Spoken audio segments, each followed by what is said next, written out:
یہ کہا جائے کہ بھائی ایسا نہ لگے کوئی ڈیل ہو گئی یا کچھ بھی ہو گیا، تو ایسا کرتے ہیں کہ ہم کہیں گے کہ خان صاحب کی طبیعت خراب ہو گئی تھی جس کی بنا پر ان کو کیا، مگر عمران خان صاحب نے ان تینوں چیزوں سے انکار کیا کیٹاگوریکلی۔ عمران خان صاحب نے بھی 4 روز پہلے اپنے وکلاء کے ساتھ اور صحافیوں سے گفتگو کرتے ہوئے انہوں نے اس بات سے انکار کیا کہ مجھے یہ آپشنز دی جا رہی ہیں۔ تو زاہد گشکوری صاحب کہتے ہیں کہ اس بنا پر سعودی عرب، یو اے ای اور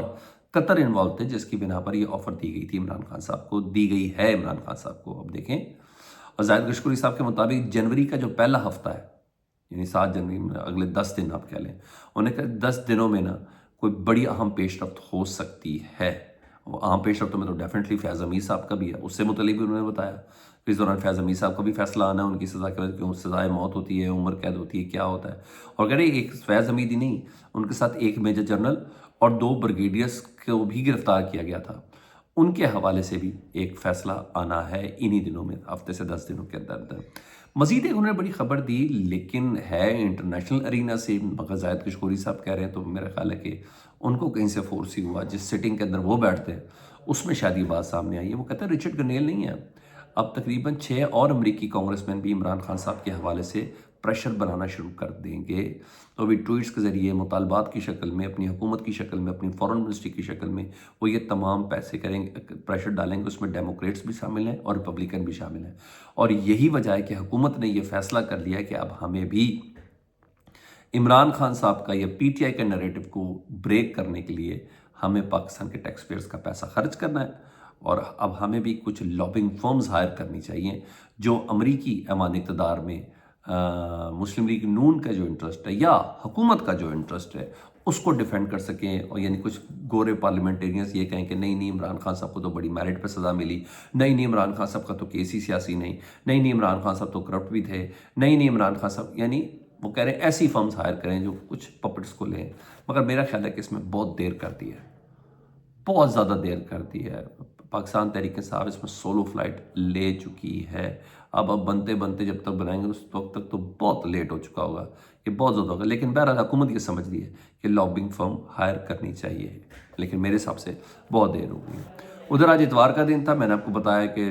خاندان شریف جو ہے وہ شادی میں بیزی ہے، سارے جاتی عمرہ میں ہیں، مہندی برات ولیمے یہ تمام فنکشنز میں ہیں، تو سنڈے کا دن تھا، انہوں نے کہا چلیں ذرا کر لیں، مگر یہ ہیں سارے سپوائلرز اس موقع پر جب مذاکرات کی ٹیبل سجی ہوئی ہے، جب 2 تاریخ کو باقاعدہ یہ ہے کہ ہم دوسرا سیشن ہے مذاکرات کا، اس میں آج مریم اورنگزیب صاحبہ آئی ہیں، ساری بات ہے ان کی وزارت سے متعلق کوئی بریفنگ تو تھی نہیں، تو انہوں نے کہا چلے میں ذرا پولیٹیکل ارینا میں گفتگو کر لوں۔ عطا طارٹ صاحب نے وائٹ پیپر جاری کیا ہے کے پی کے کی حکومت کے حوالے سے، پھر حنیف عباسی صاحب بھی آج چھٹی کے دن آئے ہیں، اور انہوں نے سب نے مل کے پاکستان تحریک انصاف پر باتیں سنائی ہیں، اور بھائی ان میں سے ایک بھی ایسا بندہ نہیں ہے جو اس مذاکراتی کمیٹی میں ہو، لیکن پھر بھی یہ تمام کہہ رہے ہیں، بلکہ حنیف عباسی صاحب نے تو یہ تھا کہہ دیا کہ یہ تو ایبسلوٹلی ناٹ کہنے والے تھے، اب یہ پاؤں پکڑ رہے ہیں، مگر ہم کسی دباؤ میں نہیں آئیں گے۔ بھائی پتہ چلے کس نے پاؤں پکڑے ہیں، کس نے کہا ہے امریکہ کو کہ میرے حق کروائیں، کوئی ایک بندہ مجھے بتا دیں۔ کوئی عمران خان صاحب نے بھی کہہ دیا، پی ٹی آئی کا آفیشیل سٹانس ہی یہ ہے کہ ہمیں پاکستان کی عوام اور عدالتوں سے ہی انصاف لینا ہے، مجھے نہیں سمجھ آتی، لیکن بہرحال کہیں نہ کہیں ان کو پریشر ہے جس کی بنا پر یہ تمام باتیں کر رہے ہیں۔ وہ یہ کہتے ہیں کہ جی بھائی دباؤ ہے اور یہ نالائق ہے، نااہلی، بس ہر چیز پہ یہی ہے۔ بلکہ عطا طارٹ صاحب نے تو علی امین گنڈا پور صاحب کی حکومت سے متعلق بولا کہ ان کا جتنا بھی یہ سارا بجٹ ہے نا وہ سوشل میڈیا کے اوپر تر جاتا ہے، اور تسی مقابلہ نہیں کر سکتے تھے، تانے دینا شروع کر دیں۔ مصدق ملک صاحب، میں حیران تھا، بڑی سیریس گفتگو کرنے والے آدمی ہیں، وہ کہتے ہیں راستہ نکلے گا، گفتگو کریں گے تو راستہ نکلے گا، پہلے ریڈ لائن ہے وہ اورنج ہوگی، پھر اورنج سے وہ گرین ہوگی۔ کس نے ریڈ لائن دی ہوئی ہے سر؟ آپ نے دی ہوئی ہے؟ نو، آپ نے نہیں دی ہوئی، تو آپ کس طرح یہ بات کر سکتے ہیں؟ تو فرد جرم وہ کہتے ہیں عائد تو ہو چکی ہے، 9 مئی کے حوالے سے سزائیں بھی ہو چکی ہیں، تو ثبوت تو پیش کر دیے۔ بھائی کون سے ثبوت ہے؟ دکھائیں، بتائیں مجھے 103 افراد کے اوپر کون سا ثبوت سامنے آیا ہے؟ سامنے لائیں، کیا کیا ہے انہوں نے وہ بتائیں جن کو سزائیں ہوئی ہیں۔ کوئی چھوٹی سکرین توڑی ہے، بڑی سکرین توڑی ہے، مرغابی لے کے گئے ہیں، کبوتر توڑے ہیں، بطخ چوری کی ہے، لان توڑا ہے، گملے توڑے ہیں، کیا کیا ہے انہوں نے؟ وہ جب سامنے آئیں گی نا کورٹس میں تب پتہ چلے گا۔ مگر مصدق ملک صاحب کہتے ہیں کہ بھائی وہ جو بولے، کوئی یہ سارے ایسے سوچ کیوں بولتے ہیں کہ یہ جو بولے ہم مان لیں گے؟ نہیں، ایسا نہیں ہو سکتا، پروف سامنے رکھے، تو ساری دنیا جانتی ہے کہ پروف کوئی سامنے نہیں رکھے، تو ابھی ہائی کورٹ اور سپریم کورٹ کے اندر جب چیلنج ہوگا تب پتہ چلے گا۔ اور میرا یہاں ہے علیمہ خان صاحبہ نے میں اس کی باقی تفصیل تو بعد میں بتاؤں گا، لیکن ZTU نیوز کو مہدی صاحب کو انہوں نے انٹرویو دیتے ہوئے کہا ہے کہ اس رجیم میں، یعنی موجودہ رجیم میں اتنے ایڈیٹ لوگ ہیں کہ جو لاتعداد ویڈیوز، شہادتوں اور گولیاں چلنے کے باوجود اس بات سے انکاری ہیں کہ 26 نومبر کو وہاں گولی نہیں چلی۔ انہیں کہ کس کو بیوقوف بنا رہے ہیں؟ انٹرنیشنل میڈیا دیکھ چکا ہے، BBC رپورٹ کر چکا، رشین ٹی وی رپورٹ کر چکے، رائٹرز اس کو دے چکا، پاکستان کے سینکڑوں موبائلوں میں وہ فوٹیج موجود ہے کہ جہاں یہ سارے ایویڈنس موجود ہیں، پھر یہ کس بات سے انکاری ہیں؟ یہ سمجھ نہیں آ رہی۔ یہ انہوں نے بولا۔ تو شیری مزاری صاحبہ، آپ کو پتا وہ بالکل خاموش ہیں، اور ایک بہت بڑی مسلطیں ہیں ان کے حوالے سے بھی، اور کہنے والے تو بہت کچھ کہتے ہیں، میں ان باتوں میں نہیں جاتا کہ کس بنا پر بیچاری کو خاموش کرایا گیا۔ تو انہوں نے بھی وہ جو DGISPR نے جو طالبان آباد کاری کے حوالے سے جو سٹیٹمنٹ دی تھی، اس پہ انہوں نے رسپونڈ دیا ہے۔ اس سے متعلق انہوں نے جواب دیا، انہوں نے کہا جنرل باجوہ نے یہ سجیشن ہمیں دی تھی اور کابینہ کے سامنے یہ سجیشن دی گئی تھی، پھر یہ فیصلہ ہوا تھا کہ ڈائیلاگ اور ری سیٹلمنٹ والا جو معاملہ ہے نا، یہ تب تک نہیں ہو سکتا جب تک پارلیمنٹ اور ملٹری کے لوگ اس کے اندر کنسنسس ڈیولپ نہیں کریں، اور اس سلسلے میں خصوصاً ان لوگوں کو شامل کیا جائے گا جن کا تعلق KPK سے ہے، سوات وغیرہ کے۔ انہوں نے کہا بھی یہ کمیٹی بنی تھی کہ جس میں یہ ساری باتیں ڈسکس ہونی تھی، اس سے پہلے رجیم چینج آپریشن ہو گیا، عدم اعتماد آ گیا اور ہماری حکومت ختم کر دی گئی۔ ہم نے ابھی تک کوئی ایسا فیصلہ کیا ہی نہیں تھا۔ یہ انہوں نے بات بولی ہے۔ ہاں، مولانا فضل الرحمان صاحب کہتے ہیں کہ ابھی تک عمران خان صاحب کی طرف سے مجھے ملاقات کی کوئی دعوت نہیں ہے، اگر دعوت آئے گی، اگر وہ ملنا چاہیں گے تو سوچ کر جواب دیں گے۔ یہ سب چل رہا ہے سر، فیڈ بیک سے متعلق ضرور آگاہ کریں، اپنا بہت خیال رکھیں۔ اللہم صلی علی محمد و آل محمد۔